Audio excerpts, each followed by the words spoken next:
Good day, everyone. I'm Ebony Bennett, Deputy Director at the Australia Institute, and welcome to our final webinar for the year. And thanks to everyone who's joined us over 2022 for our webinars. This time we are discussing the latest quarterly essay, which is Lone Wolf, Anthony Albanese and the New Politics by Katharine Murphy, who we're joined by today, political editor of Guardian Australia. Just very quickly, before we get stuck into things, I would like to acknowledge that we live and work on Ngunnawal and Ngambri country and pay my respects to elders past and present. This always was and always will be Aboriginal land. And a couple of things just to make the Zoom work really well today. I'm not sure what that noise was there.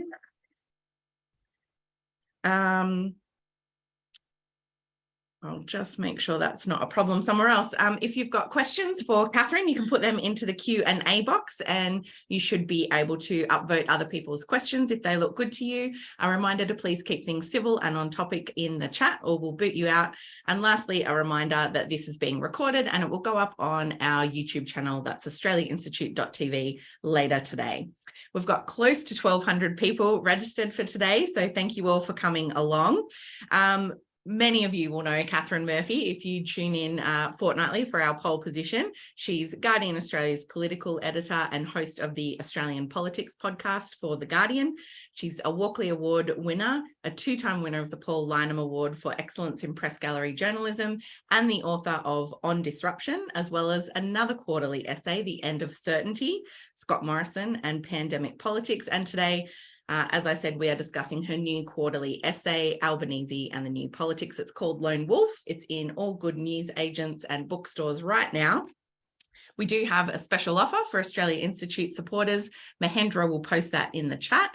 But in Lone Wolf, Katharine, you are not only looking at a portrait of Anthony Albanese, but kind of digging through the entrails of the 2022 federal election campaign and covering things like the rise of the Teals, the success of the Greens, and how kind of this new parliament will work. Yeah. There's a huge amount to get into with this, and I do just want to congratulate you on it. As I said, I got it yesterday. I picked it up and could not put it down once I started reading it. It's a really gripping read, given we all know the outcome. Yeah, exactly. And Ebony knows the story already, so it's kind of incredible. But I do realise that this is a specific genre of writing that I love, going through the entrails of things with that little behind the scenes look at how it all works. So before we get into, I guess, the guts of the quarterly essay and what it covers, I wanted to ask you a process question first. A long read like this, how many words is it, did you say? 35,000, but who's counting? Yeah, how do you dive into a project like that as a journalist? Where do you start? Thank you for that question. I really appreciate that. And also I just want to tell all of the folks with us today on the webinars, thank you for your support. And we have collaborated, as regulars will know, in other webinars and projects, and I'm very grateful for your support. In terms of, 35,000 words, where do you start? And with a story like this, because it is a bit cinematic, the story, and I wanted it to be. It's an essay in two parts, Eb. The sort of first, 60 odd percent is a character study of Anthony Albanese, our current Prime Minister, and because he is still a relatively unknown figure outside people who are really engaged with politics. And I wanted, obviously there was an excellent biography written of him a couple of years ago by Karen Middleton, a journalistic colleague of mine, and if you are really interested in Anthony Albanese, I very much recommend you tracking down Karen's book, because that is really forensic in terms of the whole biography and story. Mine's a little bit compressed, obviously, for length, but what I really wanted to achieve with the character study element of the essay was a character study, and by that I mean get into the psychology of how our Prime Minister operates and why he operates in the way that he does. But yours was a process question, right? Yeah. So how do you put this together? Because it was partly about the Prime Minister and partly about the story of the election. Funnily enough, the structure suggested itself to me in two of the first conversations I had for the piece. One was with the Prime Minister, Anthony Albanese, who at one point spoke to me about 2020, which was the hardest year in opposition, as being like diving under a wave. You just basically, you saw this enormous wave coming at you, which was the pandemic, that was going to plow you head first into the ground. You could either stand there and try and argue with it, or you could just go underneath it and then sort of surface at a time when that was more politically incredibly beneficial. hard to be in opposition during those times. That's it, right? So the wave. And then I had an initial conversation with Simon Holmes à Court, who is obviously the organizer, founder of Climate 200. That was a really important super PAC style action committee that funded a number of the Teals campaigns. And funnily enough, without a reference to one another, Simon opened his account of things by talking about that they were on the wave, paddling on their surfboards. So when the wave came, the beneficial wave for Teals and progressive candidates in the inner city, he was already on the board and waiting to catch it.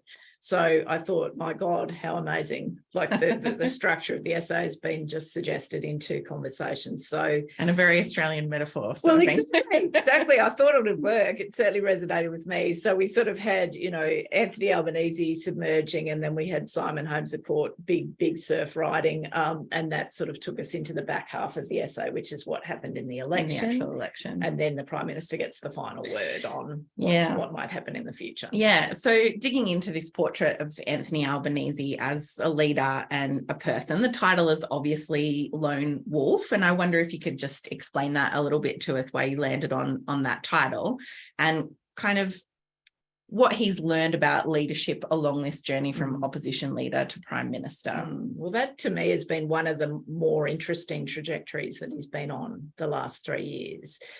Just sort of a bit of quick background. Anthony Albanese and I arrived in politics at the same time, same year. He arrived in Parliament, I arrived in the press gallery. So I've known him for a very long time and watched him in different capacities for a very long time. The thing that was sort of most interesting to me about the story of the last 3 years was him evolving from this lone wolf operator, insurgent political operator, to a more, I guess it's conventional leadership model where you've got a good team, you need to draw on them. And in fact, the team actually becomes part of your advantage in a political conversation that happens in 2022.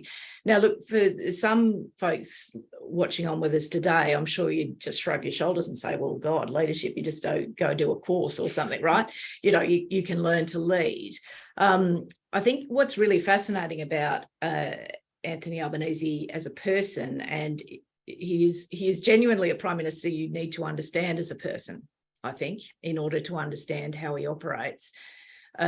He spent a lot of time in childhood. People will know this story. Don't roll your eyes. I understand.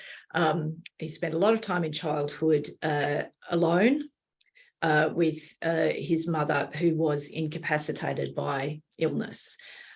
He had to accept a lot of personal responsibility and practical responsibility very early in life. As he says to me at one point in the essay, if I didn't plan, we didn't eat. Yeah. So he was a kid whose circumstances demanded be an adult in many phases of life. And he developed habits at that point, which are really hardwired. Which is, this is all on me. I need to think 3 steps ahead. I can't rely on anyone. It's me or nothing. Yeah. And I think that those habits actually were reinforced, oddly, as Anthony Albanese kind of moved out of adolescence and became a student activist, and then sort of moved into the Labor Party in Sydney in that kind of, those times of the 80s, I guess, the early 80s in Sydney. The whole left scene in Sydney is, I think, really fascinating at that point.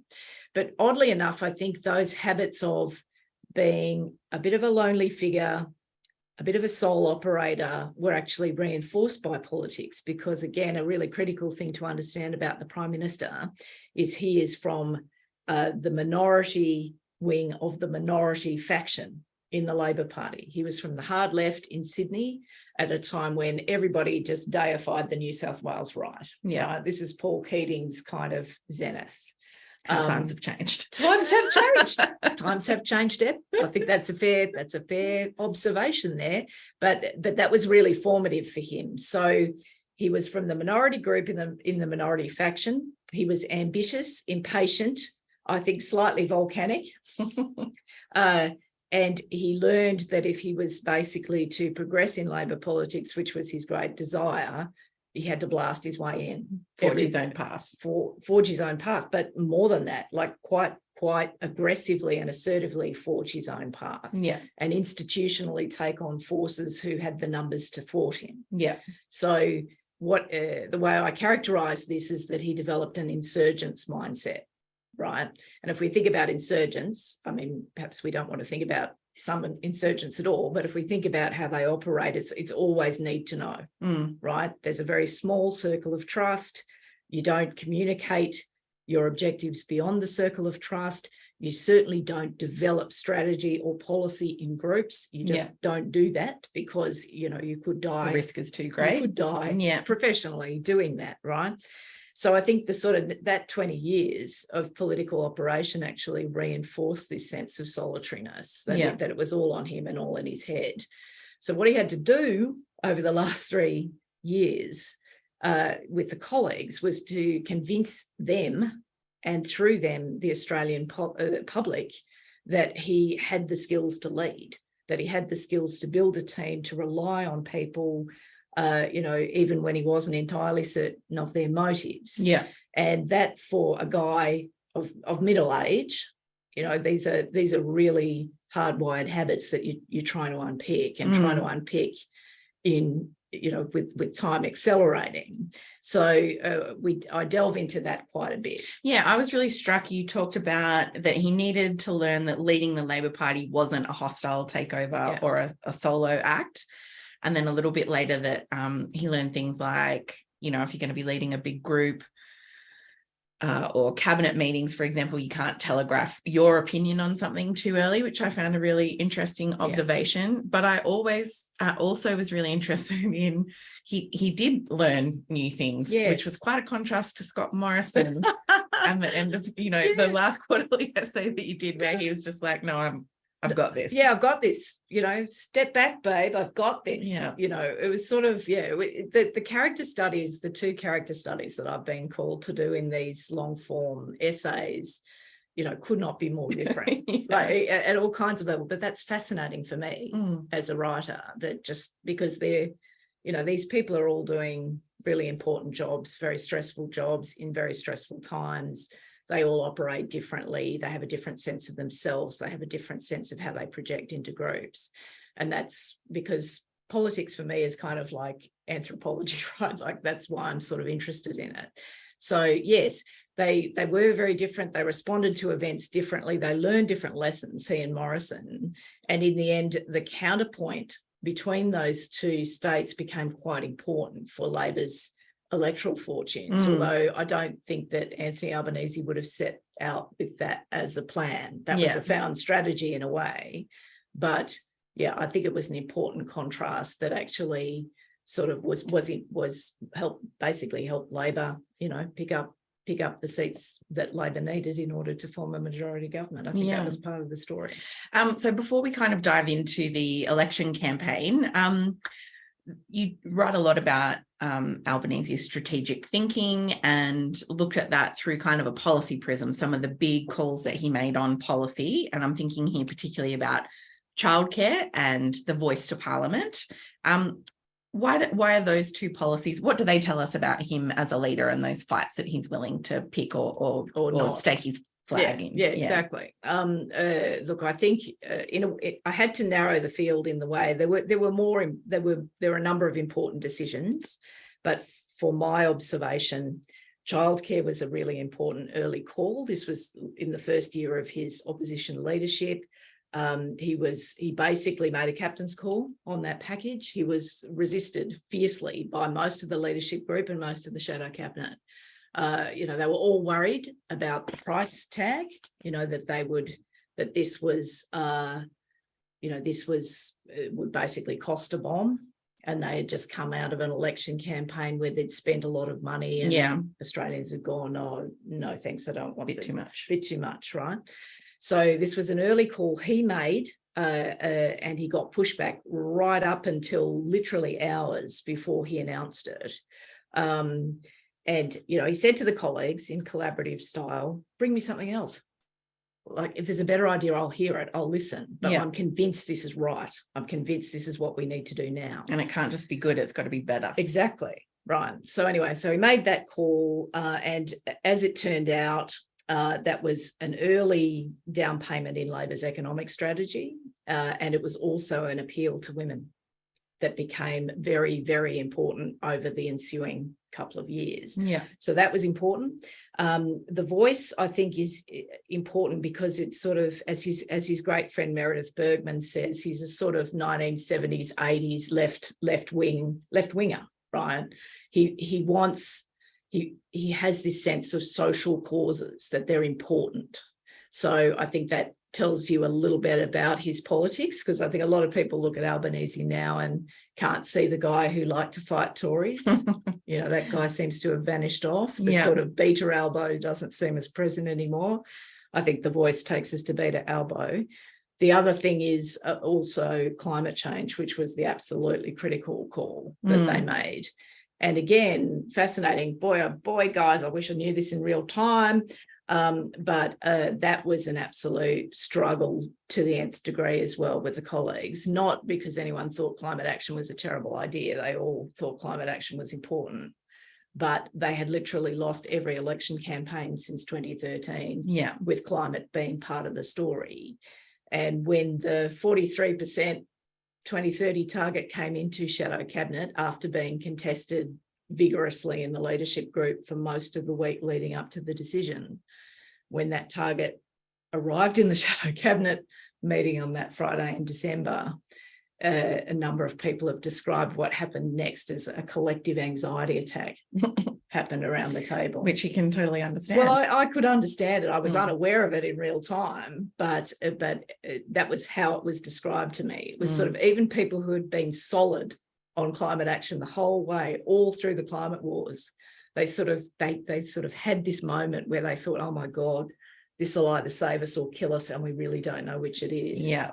So, and that whole discussion played out. Anyway, obviously, Chris Bowen, the responsible shadow minister, got his target. It came out, it was announced, and it was critical in the end, as it turned out. And there's a couple of interesting observations around that change from Mark Butler to Chris Bowen that you should buy the essay and read it, because I found that really interesting on how to deal with the internal politics of things. But I do kind of want to stick with climate as an issue that did become fundamental to the election. It was kind of promised over several elections and hadn't turned up electorally, and this was really the election where it became fundamental. And as you said, Labor could have made quite a different decision, and it would have actually probably harmed them electorally in this the atmosphere that we saw. And Chris Bowen says that quite candidly in the essay. It's sort of like, had we made, because basically the two options that Labor wrestled with through that, basically once Chris Bowen came into the portfolio and they were rebirthing the climate policy, they had two sort of indicative options through that 12 months, basically. One was a kind of minimalist, safe option where the 2030 target would be somewhere in the 30s, so higher than the coalitions, but well below what the science demanded, and well below what they'd taken to the election, with some funding for renewables and other things. That was considered a low-risk option. Then there was the higher risk option, which was ambition in the 40s. I do think that Chris Bowen actually considered a target over 50 at one point. Yeah. But I think basically the Reputex work they commissioned, which was basically a sort of set of economic analysis to work out what they could deliver and what they could sell and defend, I think that settled the number. For Hitchhiker's Guide to the Galaxy fans, you'll love that at one point the indicative number was 42. which if you're a Hitchhiker's Guide to the Galaxy fan, you'll know is the, answer to life, love, and the universe. Yeah. Anyway, it was 43. and as you say, it became very critical to the contests, certainly that played out in the metro and inner metro rims in that election. And Chris Bowen says very candidly, had we not taken the more ambitious option, we would have lost, basically, because voters who wanted climate action would not have been given something to vote for. Yeah, there wasn't a material difference, enough of a difference, between the Liberal Party and Labor. You also catalogue some of the other big developments and electoral shifts from this election, which of course is, well, on the one hand, the decimation of the Liberals, but mostly the success of the independents, particularly in those inner city electorates, the so-called teals, as well as the Greens winning seats from the Liberals as well as Labor in Queensland. A lot of that was linked to climate, but also integrity. I was also just really interested, you spoke to Zoe Daniel, and they've obviously all got their own reasons why they came into Parliament, but talking to her specifically where, obviously climate change is important, but integrity seemed to be such a key thing for her. Having reported on the Donald Trump presidency, she kind of had this sense that she couldn't actually sit it out. It was her obligation to step up. Yeah, I was really, moved is not quite the right word. But when we had that conversation, I understood her motives entirely. Zoe Daniel is basically won the seat of Goldstein in Victoria from the Liberal incumbent Tim Wilson. She had to be persuaded to run because she's a female journalist. She's been in the public domain for quite a long time. She understands some of the free feedback that you can be given as a moderate public figure. Parts of her family were against it, just concerned for her well-being. Her son was actually really for it, really pro, and just said, you have to do this. But anyway, she and I had this conversation. I'm still a journalist. She's a former journalist.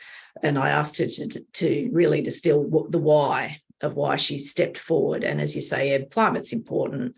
And the other issues that they ran on were important to her and particularly her kids. But for her, as a professional, she had reported on the Trump administration in the US as the Washington correspondent for the ABC for a number of years. What she saw there in terms of democratic decay really troubled her at a visceral, profound level. She could see when she returned home sort of echoes of that tone and rancor and elements where we could sort of slide along the same direction. Now, I don't think Zoe Daniel ever said to me at any point that she was the one-woman antidote to any of these megatrends, but she said it was really that radicalized me, and I thought I have to do whatever I can to try and make sure we don't end up in the same place. And part of you was also, as you said, talking to Simon Holmescourt about the Climate 200. And again, make sure you read the essay. I think there's some really interesting things in there about the invitation, I think, to Kathy McGowan to join, which she decided not to for various reasons. But the independents obviously were hugely successful in this election, particularly in those Liberal heartland seats. On the one hand, that made the path to victory easier for Labor, not that they ended up needing it. But I'm just interested, we had seen kind of Helen Haynes and Zali Steggall, candidates like that, MPs like that being kind of the early model, but this was just on a whole different scale. Part of that, I think you've talked about, was the unlikability of Scott Morrison being a factor. But what really made 2022 different to 2019 for independents? Well, I think, you've touched on it there, and we were talking about radicalising forces a minute ago. Well, the primary radicalising force in the 2022 election was Scott Morrison. Certainly That's the view that the independence fraternity have.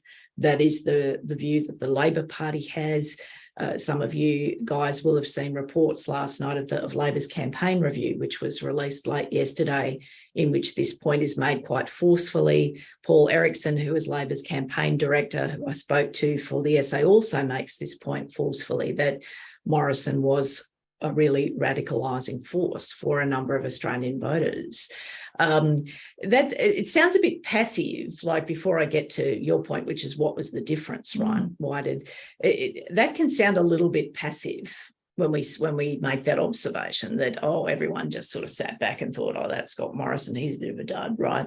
And then everyone just turns up, all these independents turn up and the Labor Party turns up and they win because everyone's sick of the other guy. Look, there's some truth to that, but I think we sort of can go a level deeper on that in terms of Morrison as a radicalising force.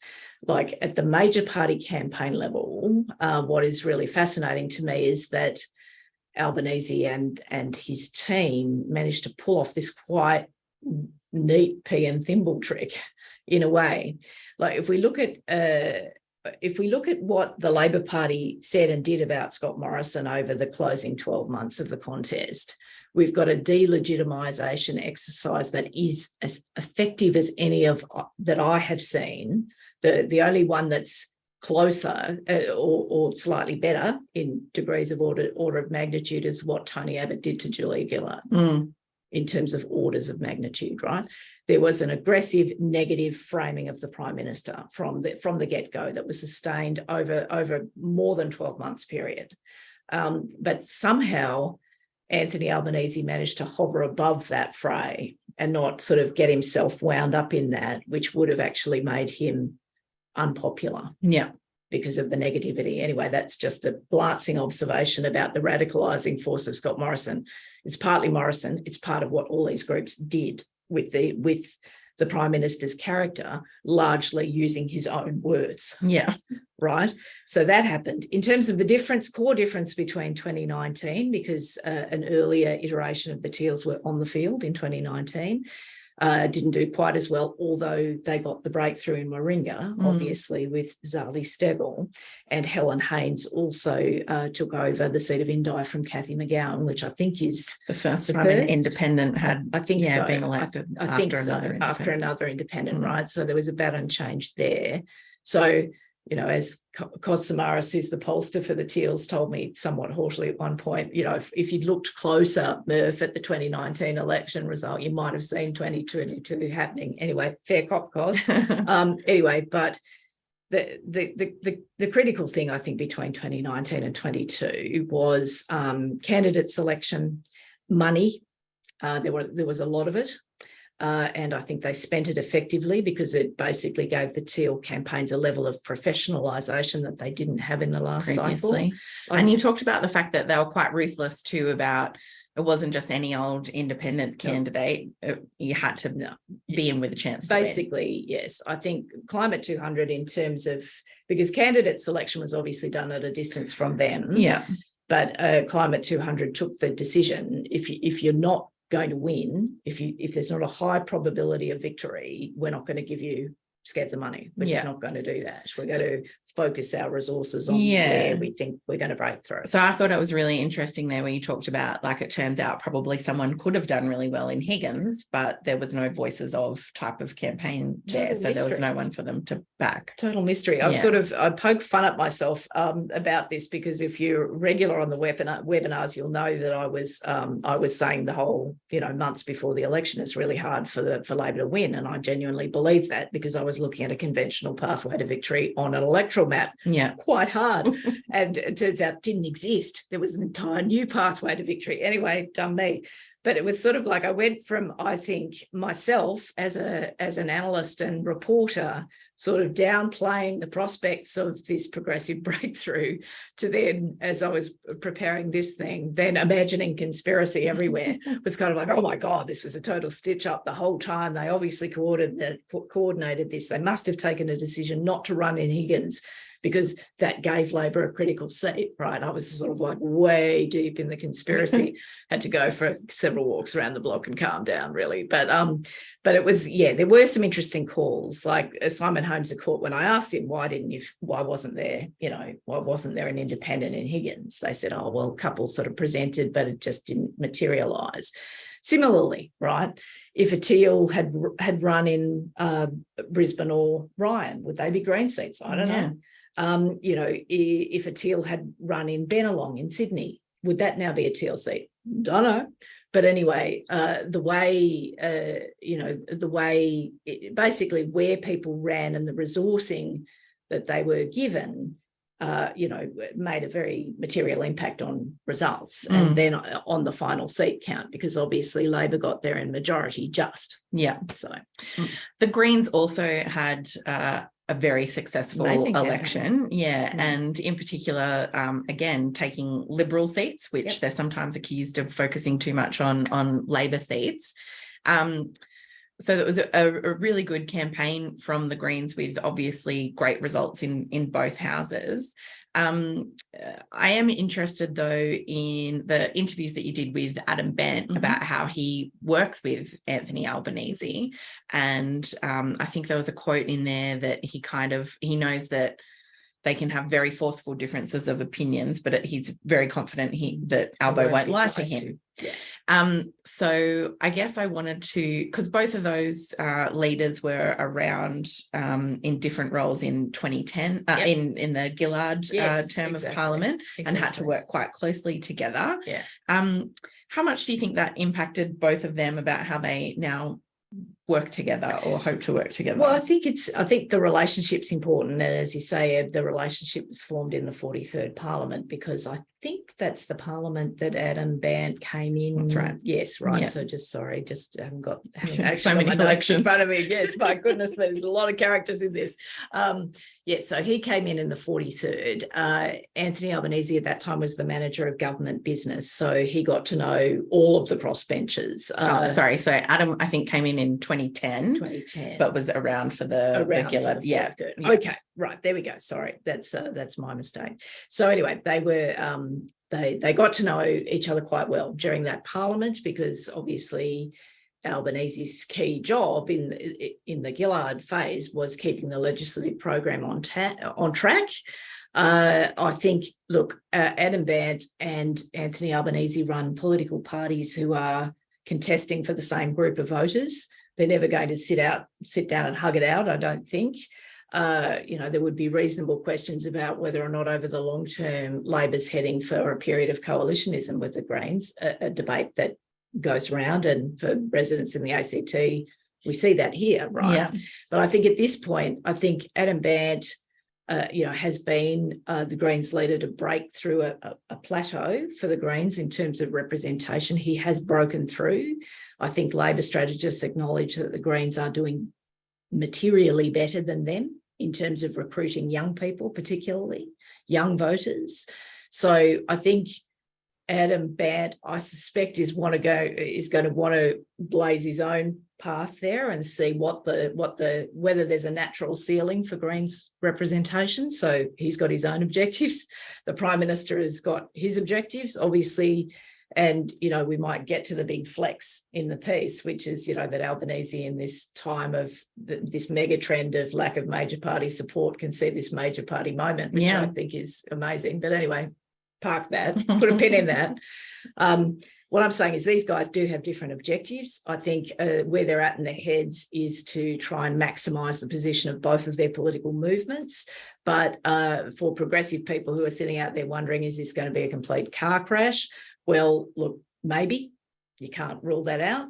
But I think as a starting proposition, Adam Bant, use very precise language to describe it. He feels as though Anthony Albanese will not lie to him, that they have an open channel of communication where they can talk candidly about issues that they want to progress. The big test of this, of course, is coming over the next 6 to 12 months as we get further and further into the substance of climate policy. Yeah.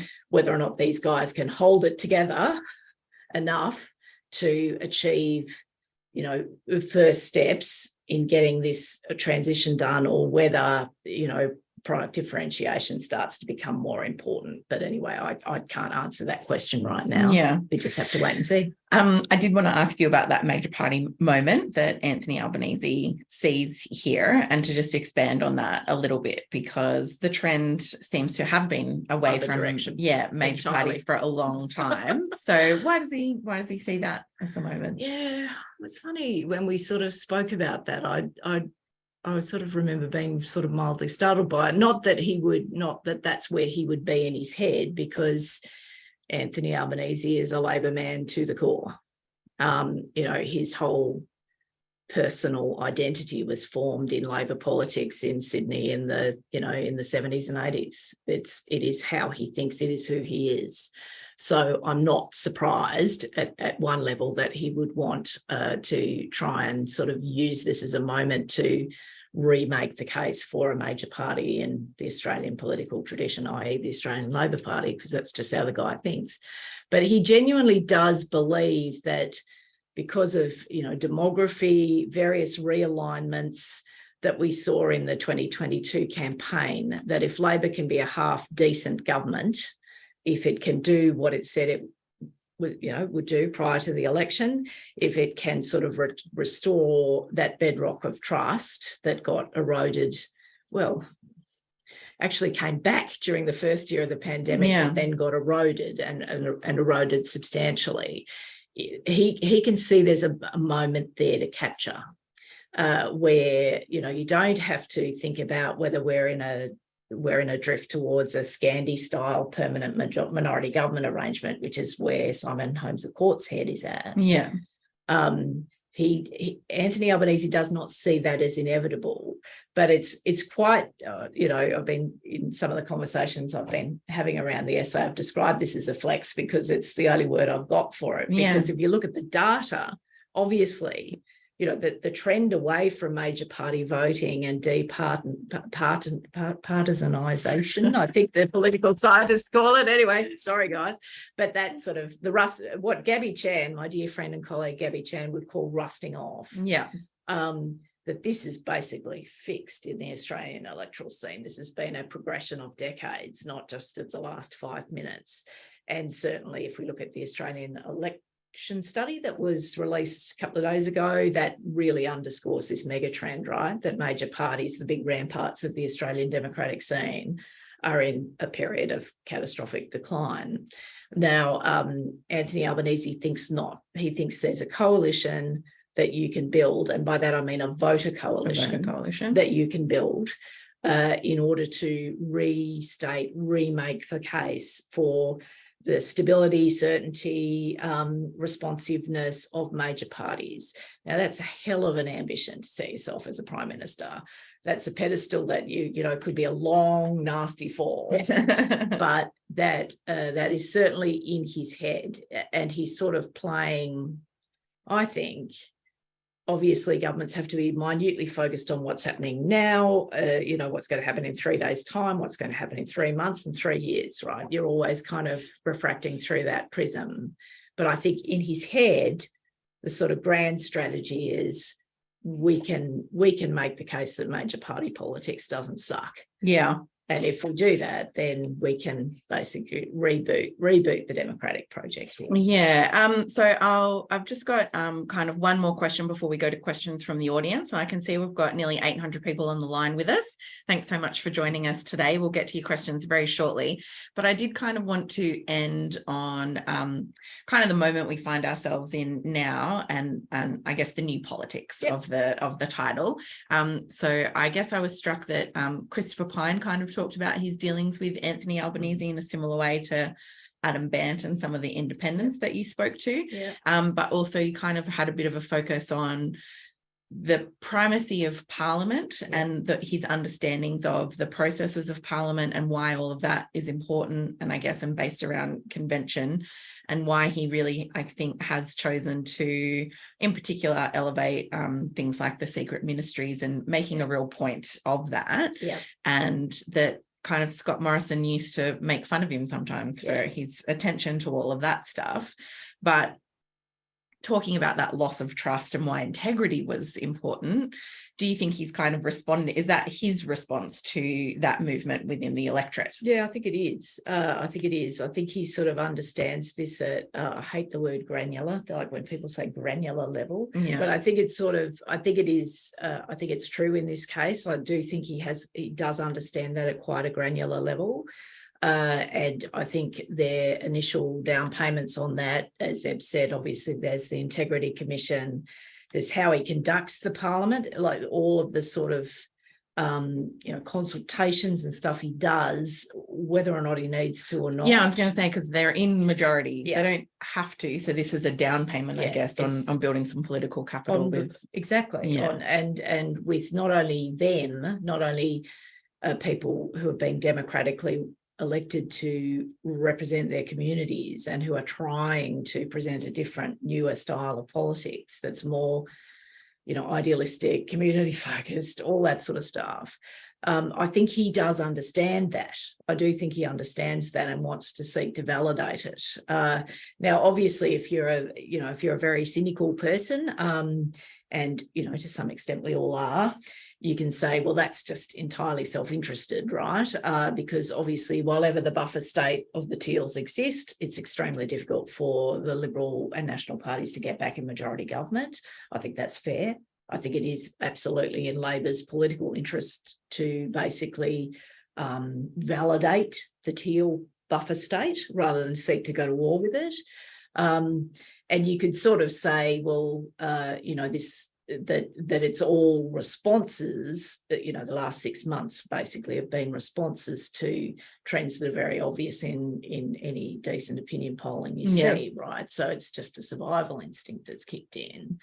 Look, I think that's true. I do think, obviously, everyone in politics operates with that mindset, with that very transactional mindset. It's partly true, but I do think Albanese has been thinking about his own version of democratic decay for quite a long period of time.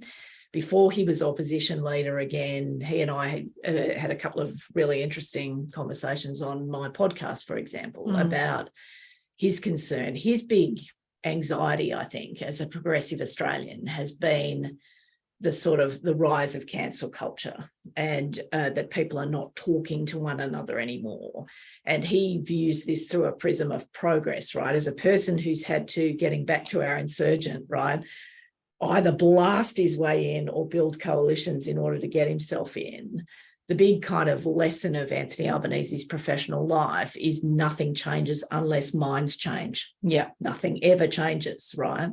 And so I think he's been turning around different versions of this in his head probably for the best part of a decade, right? Like what you have to do as a progressive in this moment in order to make sure that progress continues to happen, because, that's where he starts, but also, what are the tools that enable progress to happen, which is why he's so fixated on the Parliament, why he's so fixated on traditions and Westminster and all of that sort of stuff. In his mind, I mean, this might sound a bit hyperbolic, but it's like, these are the conventions and customs that stand between us and chaos. Yeah. Right.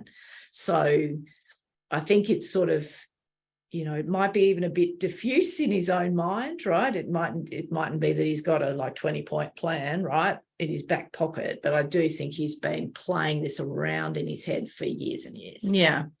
It's interesting you say that, because in my observations, like a Labor government in a majority, in a similar way to a coalition government in majority, might be in political interest to keep buffers like the Greens and others happy, but they don't often do it. I think this is quite a different approach from me. From in my observation. I think it's true, but I think it's also, one thing we did slightly vault over in terms of, who is this guy? Why does he operate this way? What's he had to learn? I think, and the essay sort of does go to this a bit, Eb, like obviously the experience in that 43rd Parliament was really important to this guy. Yeah. In terms of, well, several things. He basically, if you ask him, he will say to you, if you say, what did the 43rd tell you, to teach you? What did you learn from that? He'll say, in no particular order, I learned that you can have power and you can throw it away in a heartbeat. It's all gone. Yeah. And if it's gone, all the things that you did, all the things that you tried to make better, they're gone too.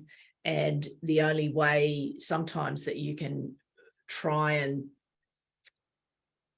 fortify the policy legacy that you're trying to implement is relationships, is making sure that you've got as wide a footprint, as wide a buy-in for all of that as possible. And that works, both practically in the parliament and looking over the heads of the parliamentarians, lawmakers to the voters, right? It's always about trying to expand the coalition for things that he thinks are important. Yeah. So, will he be able to sustain this mode of operation over time? Well, we're going to see. We sit on a perch very close to the Neb, and we'll be keeping very close watch. That's right. I'm going to go to questions from the audience now. Thank you. There's heaps here. The first one is from Claire Pisani, who says, was it a good call to support the stage 3 tax cuts, and can Labor rescind that decision given interest rates, inflation and survival struggles? You do touch on that very slightly in the essay. What do you think of that? It's tricky. Well, if you're a regular on our webinars, you'll know exactly what I think of the stage 3 tax cuts, which isn't much. But what do they do about it? Look, I think we did see prior to the budget quite a conservative effort to start a conversation about whether or not that is viable in the current context. Handing those tax cuts back to wealthy people is viable in the current economic context. But how that's going to play out is, I'm not really sure. I know there are people in the government, certainly, who want to try and build the case for winding them back. That is absolutely dead cert. But I think there are also others in the government who are quite concerned just at that core level, that if you say you're going to do something, you need to do it. Otherwise, you're kind of torpedoing your whole other integrity strategy. And I think that dialogue is ongoing. And probably will be for unfinished. So, but look, I think they understand. It's one of those sort of sliding door moments. Could you replay the whole 3 years if you took a different position on stage 3? Would they still have won the election? I mean, who knows? But it's kind of a bit of a mirror to the climate policy decision, like where there they decided no, they were going to stick to their guns, and here wasn't worth the fight. It wasn't worth the fight, right? And you make, in opposition, you make a million calls like that. Some of them are good calls, some of them are not good calls. I think stage 3 was not a good call, but I think if you ask them, there would be, I don't know whether it would be a majority or not in terms of the cabinet, but a number of people would say, that we had to take that decision quite early in the piece. Had we taken a different decision, that could have basically been a drag, a gravitational drag on us throughout the term. And look, maybe that's right. Who knows? Yeah. But anyway, they're fiscally reckless. Hopefully we can inch towards sanity. Who knows? The next question is from Alicia Johnston, who says, can ALP support the level of climate action we need and still win the votes they need to stay in power? Or are Greens and Teals the answer for climate policy, essentially? Boy, that's a good question. I wish I knew the answer to it. I really do. We could really solve all the world's problems. Really solve all the world's problems if we knew that one, Ed. No, it is an excellent question. I'm not laughing about it. That's a real cut through question. And look, I think their thinking in terms of 2022 was very much they did not feel confident that they could write off their traditional territories, the Labor Party, and have any prospect of majority government. So that was why that sort of climate policy discussion was so calibrated, right? And why the anxiety attack. It's like, have we got this right? This is like, it's like brain surgery. It's sort of like, have we got this right? And and again, if we sort of look to Labor's campaign review, which was released last night, it's not very long if you want to go and track that down on the internet and have a look at it. It's quite actually an interesting summary. I think the view of the reviewers is we have to still look to our regional territory in terms of what they're saying to it, as Labor people to the Prime Minister. We, the Labor Party, have to still look at regional territory. We can't just sort of assume that this very neat realignment will occur in the electorate, where the Liberal and National parties become the regional party exclusively. Yeah. Labor, through a more metro-focused climate policy, becomes the cities party. And I think you talked in here about Paul Erickson kind of, I think Michelle Unifying Rowland had theories. asked him, Yeah. that actually, no, that wasn't where we saw the future, Yes. that it wasn't the teal seats essentially that Labor was aiming for. It was bigger than that. Well, and Eb's pointing to important context, which is that there has been this debate in the Labor Party for several years now about whether or not such a realignment is possible, whether or not the Labor Party can decouple from its labourist roots and represent progressive people in metropolitan Australia and leave, the coalition to regional territory. The smartest people in the Labor Party have been around and around that question for several years. I think their resting disposition remains, no, we can't actually do that. It's not how it would work. And we need to sort of, maintain our labourist roots, because otherwise, maybe you can pull it off in an electoral sense, maybe, but are we even the Labor Party anymore? If we do that? I guess I also just wanted, I don't think we touched on it, I maybe had a question here that I skipped over. In terms of climate policy, Katharine talks about this concept of swimming between the flags. And so the context now is obviously that we have a climate supermajority in the Parliament, and the Australians clearly voted for climate action. But can you just expand a little on that idea of swimming between the flags? Well, it is because if you look at that sort of, I characterize it, sorry about all the beach metaphors, but it just seemed to work. It just seemed to give me a scaffold and a structure. I sort of describe that deliberation as like swimming between the flags. At a certain point, you could go slightly outside the flag, but a shark might get you, right? So it's sort of that it reflects a point in time judgment that they make about how can we basically keep our traditional territories, speaking honestly to them, how can we also keep faith with our metro progressive voting base. That is a highly calibrated exercise. Now, you could look perhaps at the 2022 election result and you could say, oh, well, they possibly could have been braver. Maybe the flags could have been extended further up the beach. Maybe they could have actually gotten away with electorally advocating a higher target. It is for me, that's imponderable, because it's sort of like, you don't know what other what other effects you put in motion. But as Eb says, right, this has been, and the first election that I've seen since 2013, like we're back to sort of where we were in 2007 in terms of where the community's at, in terms of wanting action, right? There is, as Eb says, a supermajority. There's the Greens, expanded electoral footprint. There is the Teals, basically sitting in Liberal Party, centre-right, progressive metro heartland. And the Labor Party, there is a supermajority there for action. I suspect the first iteration of action that we're going to see is, what Labor promised at the election, for two reasons. One, that integrity point that we raised with stage 3, that's a problem. The other moving part in all of this is energy and energy prices and what's happening in that debate at the present time. Now, at the time when these guys had their anxiety attack in the shadow cabinet, about 43%, obviously hostilities were building up in terms of Russia-Ukraine, but that conflict had not yet happened. And that conflict has created this, global energy shock, right? Which is then sort of pushes people into cost of living territory with energy, which again is politically difficult for that supermajority, all the components of that supermajority. So anyway, talk about swimming between the flags. I think we've got to swim out a little further, I think, to see how all of this sort of eventually coalesces. But I think Labor will be minded, notwithstanding this idea that maybe they could have been more ambitious, to try and stick to what they said they would do. I do have a question around energy and fossil gas and all of those huge expenses at the moment, the costs going through the roof. Cabinet has been put off, I think, because Anthony Albanese has COVID at the moment. They were due to discuss that.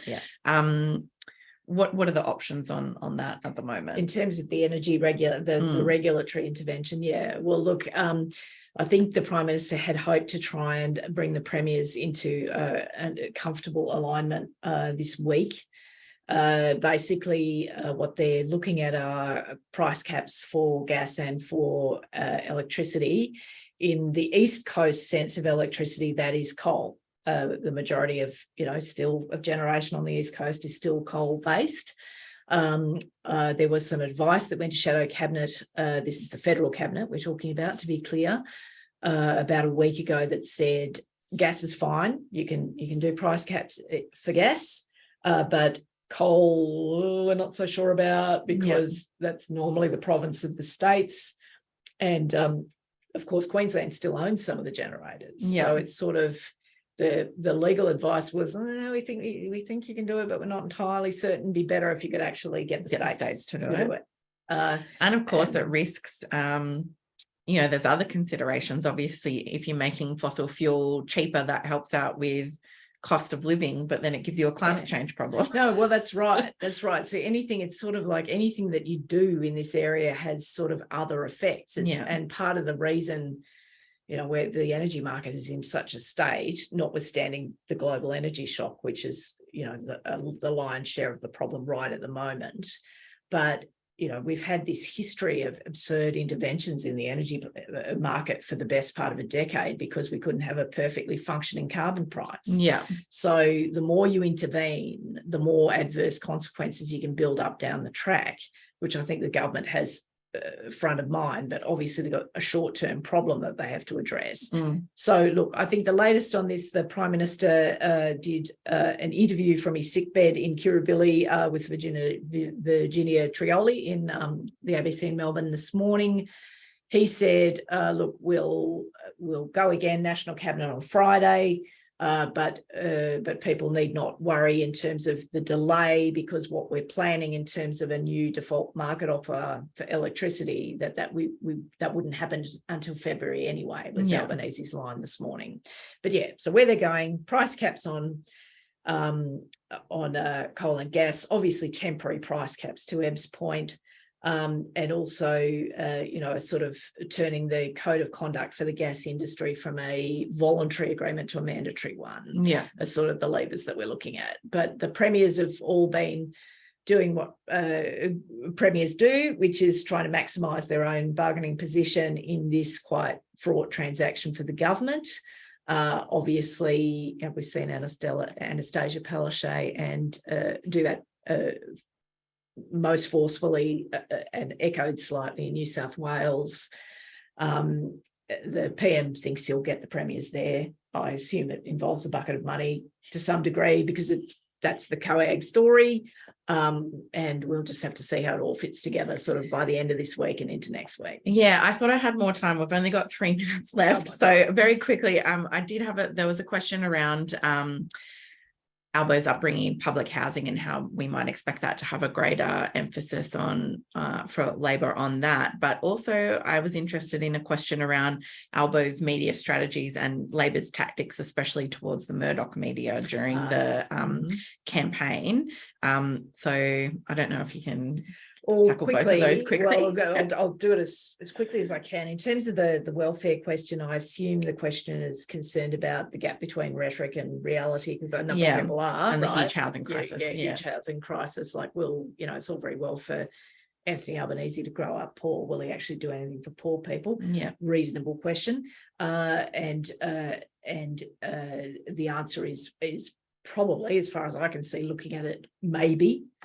So let's just see how that translates. In terms of the other question, which was dealing with the Murdoch, dealing with the Murdoch press.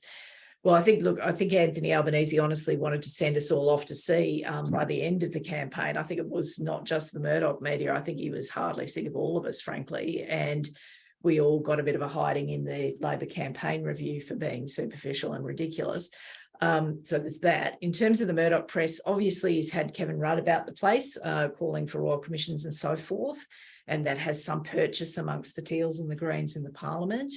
Anthony Albanese has chosen not to step over that barbed wire fence at this point in time for obvious reasons. I think he is hoping that he can use, a solid opening in this first 6 months of the government to just assert a bit of authority, prime ministerial authority, so things are not quite so nuts all the time. Good luck with that, Katharine Murphy says to him. But because the reason things are crazy, it's like obviously, the whole kind of Murdoch framing is bad. It is bad for democracy on a number of levels, but there's a reason why the media is a circus and crazy, and it's beyond who owns the media at this point in time. That's a whole other conversation and possibly doesn't get to the nub of the thing. I think, yeah, but the short answer is I think he hopes persuasion will get him will get him a fair and decent treatment, not adulation, but just decent treatment, fair, accurate treatment. Seems a little bit naive to me, but anyway, we'll see. Well, I'm afraid that's all we've got time for. Thank you so much, Katharine, for joining us in the studio today. Thank you, all of you, for tuning in. You can follow Katharine at Murpharoo on Twitter. You can find me at Ebony_Bennett. You can get a recording of today's webinar on our YouTube channel, australiainstitute.tv, later today. And we'll also try and put this up as, I think, a podcast on our summer series over the summer. Quarterly essay, Lone Wolf, Anthony Albanese and the New Politics by Katharine Murphy is in all good bookstores and newsagents. And don't forget, we've got a special deal for supporters that Mahendra has put in the chat there for you. If you want just a few bucks off to order it, to get it straight to your letterbox. Thank you for tuning in. That is all for 2022. And Eb's still alive. We're both still alive and kicking. Very much looking forward to the summer holidays. Have a great summer break. We hope all of you get a rest as well. Take care of yourselves, and we will see you in 2023. Bye.